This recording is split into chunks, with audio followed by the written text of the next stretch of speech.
ఇది సరే కేసు వీలేదో పెట్టి రియాల్ ఎఫ్ఐఆర్ పెట్టిండ్రు. ఫార్ములా ఈవోలు కూడా ఏం చేసినారు తెలుసా, ఇక వాళ్ళు కూడా కేసు వేసారు. ఎందుకంటే ఒరిజినల్ అగ్రిమెంట్లో ఏముంది, ఏం డిస్ప్యూట్ వచ్చినా ఆర్బిట్రేషన్ కోవాలని ఉంది.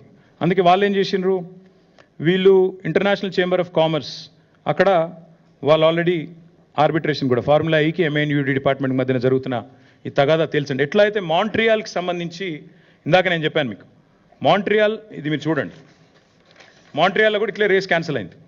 క్యాన్సిల్ అయినాక మరి ఫార్ములా ఈ వాళ్ళతో లిటిగేషన్ పోయినరు.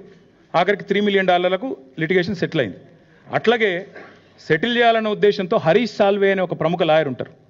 ఆ లాయర్ని పెట్టుకొని వీళ్ళు లండన్ నుంచి వీళ్ళు ఈ ఆర్బిట్రేషన్ ప్రొసీడింగ్స్ కూడా వీళ్ళు స్టార్ట్ చేశారు.